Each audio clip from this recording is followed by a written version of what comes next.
Bonjour à tous, voici mon résumé de l'actualité spatiale qui couvre encore cette fois-ci 3 semaines entre le 3 et le 23 décembre.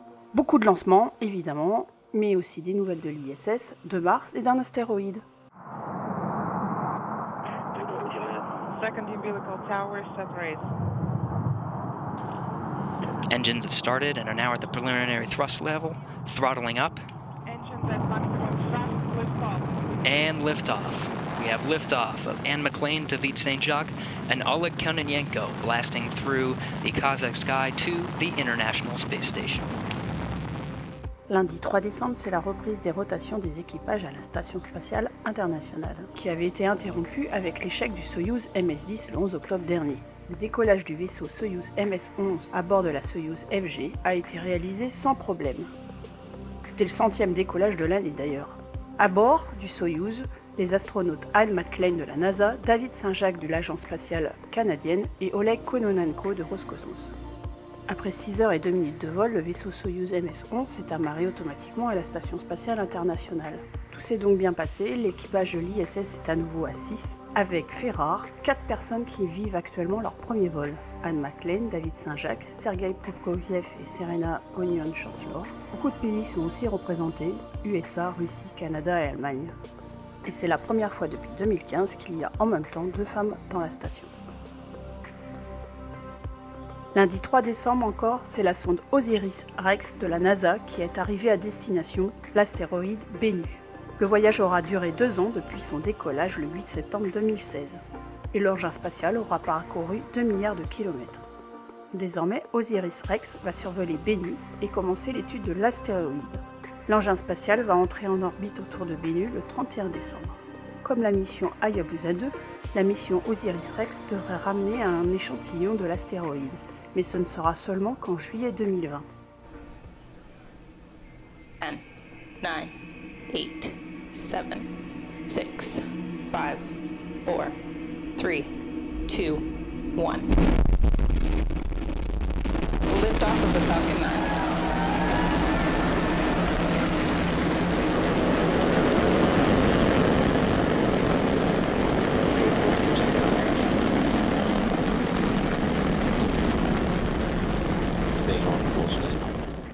Lundi 3 décembre, c'est le lanceur Falcon 9 qui a décollé de la base Air Force de Vandenberg en Californie et qui a mis 64 microsatellites sur orbite basse à environ 575 km de la Terre. C'était la première fois que SpaceX faisait décoller pour la 3e fois un premier étage de Falcon 9. Celui-ci a atterri sur une barge dans le Pacifique quelques minutes après le décollage. Le Falcon 9 utilisait pour la première fois un système de déploiement pour des petits satellites, SSOA ou SmallSat Express, développé par la société américaine Spaceflight. Le déploiement par l'eau a duré en tout presque 6 heures, dont 29 minutes pour que les silos quittent la Falcon 9. En tout, 64 satellites ont été déployés pour le compte de 34 clients de 17 pays différents. Plus de détails sur ces satellites dans l'article dont le lien est dans la description. Allumage Vulcain. Allumage des 2 EAP et décollage Ariane 246 avec GSAT-11 et Geocomsat 2A. Mardi 4 décembre, c'était le 102e tir pour Ariane 5, mais seulement le 6e pour cette année. Le satellite de communication GSAT-11 de l'ISRO et le satellite météo sud-coréen Geocomsat 2A ont été mis sur orbite de transfert géostationnaire. Et comme toujours, plus de détails sur ces satellites dans l'article, dont le lien est dans la description. 1, 0. Ignition. Liftoff.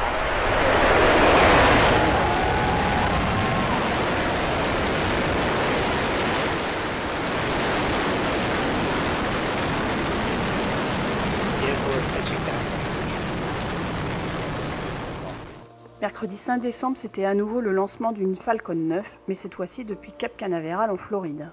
Le cargo de ravitaillement Dragon CRS-16 a été correctement mis sur orbite. Il a rejoint la Station Spatiale Internationale le samedi 8 décembre, où il a été capturé à l'aide du bras robotique. En plus de fournitures diverses pour l'équipage et de matériel pour la station, le cargo Dragon CRS-16 amène plus de 2 tonnes d'expériences scientifiques. La plupart de ces expériences sont de nature biologique, c'est-à-dire l'étude de l'effet de la microgravité sur le corps humain. L'atterrissage du premier étage ne s'est pas du tout passé comme prévu par contre. Il devait atterrir sur la landing zone de Cap Canaveral. Mais lors de la descente du booster, une perte de contrôle s'est produite et s'est mis à tourner sur lui-même.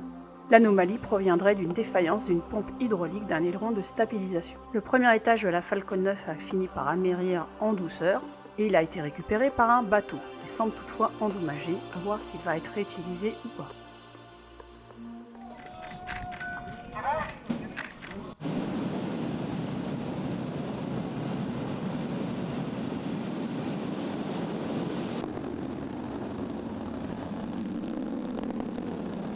Vendredi 7 décembre, c'est un nouveau lancement chinois avec une longue marche 2D. 2 satellites d'observation saoudiens, Saudi Sat 5A et 5B, ainsi que 10 microsatellites ont été mis sur orbite.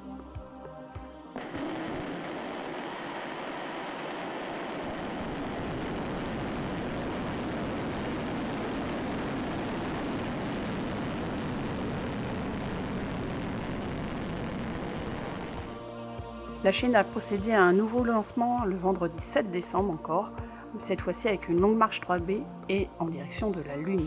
Il s'agit de la mission Chang'e 4 qui va tenter de se poser une nouvelle fois sur la Lune après le succès de Chang'e 3 en décembre 2013, mais cette fois-ci sur la face cachée du satellite naturel de la Terre. Chang'e 4 est un atterrisseur et un rover qui est la doublure de la mission Chang'e 3, mais a été amélioré entre-temps. Mercredi 12 décembre, après un voyage de 4 jours et une seule correction de trajectoire, le freinage des moteurs a été commandé et l'insertion en orbite lunaire a eu lieu. Les tests de communication avec le satellite relais Kekao, lancé le 21 mai dernier et rentré en orbite autour du deuxième point de Lagrange L2 du système Terre-Lune, à environ 455 000 km de la Terre, ont commencé.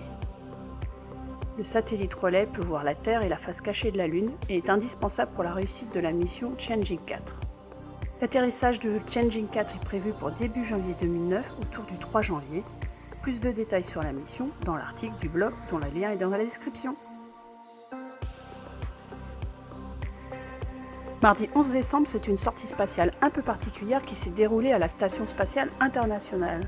Oleg Kononenko et Sergei Prokopiev ont réalisé une EVA de 7h45 dédiée à l'investigation sur l'accident de dépressurisation du Soyouz MS-9 d'août dernier. L'une des premières tâches n'a pas été facile, c'était de déplier 2 mâts télescopiques afin d'atteindre la zone d'inspection.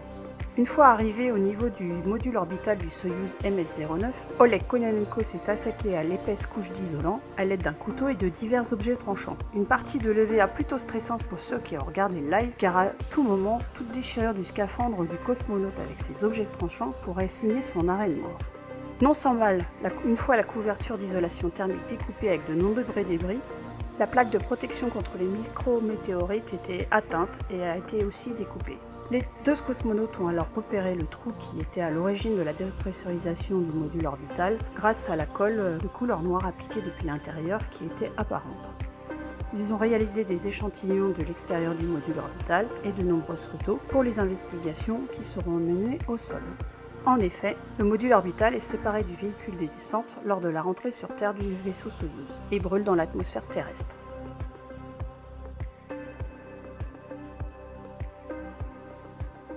Jeudi 13 décembre, une nouvelle étape a été franchie par l'avion spatial VSS Unity de Virgin Galactic.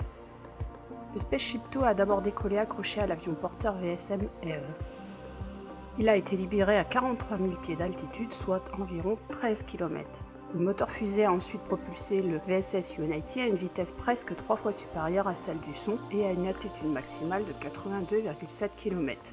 Il dépasse ainsi la limite de 80 km ou 50 miles définie par l'US Air Force comme la frontière de l'espace. Si on conserve la limite de l'espace à 100 km, on peut parler d'un vol suborbital. Après une rentrée atmosphérique supersonique à Mach 2,5, le VSS Unity a atterri en douceur. C'était le 4e vol motorisé de l'année pour l'avion spatial. 4 expériences scientifiques ont été menées par des laboratoires supportés par la NASA, faisant de ce premier vol orbital de Virgin Galactic un vol générateur de revenus. Le rêve de Richard Branson, fondateur de Virgin Galactic en 2004, d'envoyer des hommes dans l'espace à bord d'un avion spatial, va peut-être se réaliser enfin en 2019 ou en 2020. À suivre. 6, 5, 4, 3, Ignition. 2.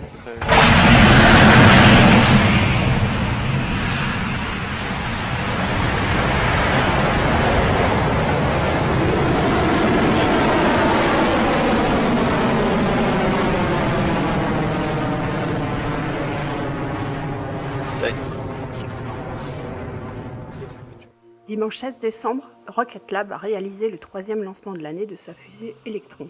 10 CubeSats éducatifs du programme Helena, sponsorisé par la NASA, ont été mis sur orbite. C'est la première fois que la NASA fait appel à une compagnie privée pour lancer exclusivement des CubeSats. Le vol s'appelait It's Time for Pickering, du nom de l'ingénieur Sir William Pickering, natif de Nouvelle-Zélande, qui a dirigé le Jet Propulsion Laboratory pendant 22 ans, de 1954 à 1976. Il s'agit du 2e lancement commercial après It's Business Time pour Rocket Lab. L'entreprise américaine a pour objectif d'effectuer un lancement par mois. Si vous voulez plus de détails sur cette entreprise, rendez-vous sur l'article de Daniel qui m'aide pour le blog, sur son blog à lui. Lien dans la description. Mercredi 19 décembre, l'ISRO, l'agence spatiale indienne, a réalisé son 7e et dernier tir de l'année. Le satellite GSAT-7A, satellite de communication géostationnaire militaire, a été mis sur orbite avec succès. Le prochain tir d'une GSLV devrait envoyer la mission Chandrayaan vers la Lune.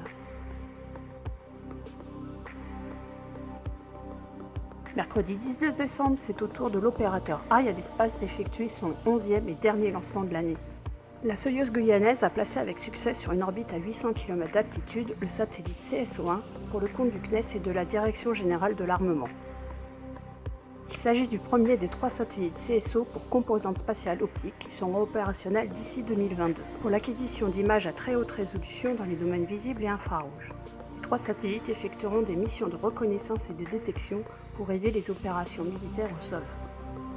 Détails dans le lien dans la description. Jeudi 20 décembre, le vaisseau habité Soyouz MS-9 a quitté l'ISS. L'atterrissage du vaisseau s'est effectué comme d'habitude dans les plaines kazakhes, un peu moins de 4 heures après le désamarrage. À son bord, l'expédition 57, Sergei Prokopiev, Alexander Gerst et Serena Onion-Chancellor. Le Soyouz MS-9 et son équipage étaient arrivés à l'ISS le 8 juin dernier.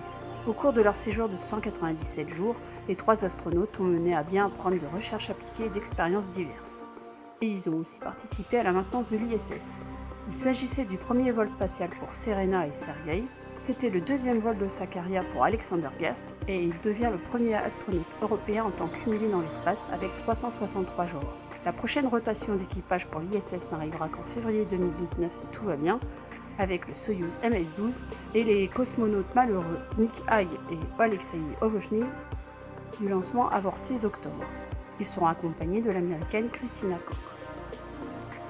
Vendredi 21 décembre, c'est une Proton M qui a décollé du cosmodrome de Baïkonour avec un satellite militaire de télécommunication à son bord.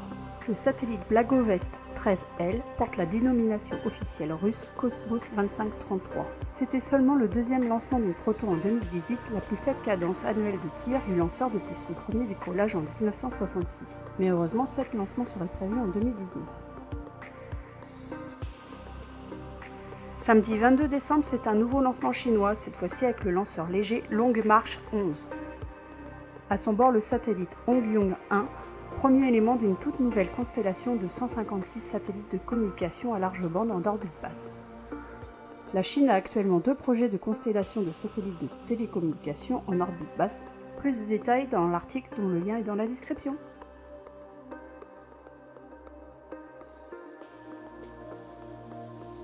Après plusieurs reports, SpaceX a enfin effectué son dernier lancement de l'année avec une Falcon 9 le dimanche 23 décembre. En raison de multiples contraintes de vol, le premier étage du lanceur n'a pas effectué d'atterrissage retour.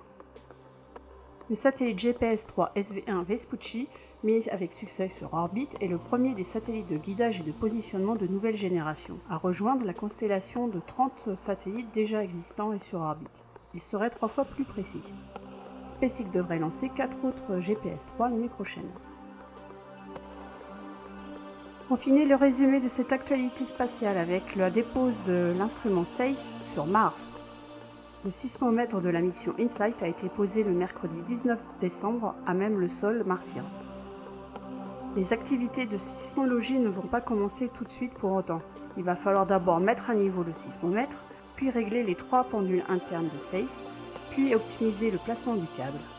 Début janvier, le bras robotique d'InSight placera le bouclier anti-vent pour protéger l'instrument du vent martien. Plus de détails sur le fonctionnement de SEIS dans l'article du blog, évidemment, mais aussi sur la chaîne Besoin d'espace. J'espère que ce résumé de la semaine vous a plu. C'est difficile de tenir le rythme toutes les semaines, vous avez bien compris. Je vous dis sûrement à l'année prochaine, ou peut-être entre deux, ça dépend un petit peu de plein de choses. Et continuez de rêver.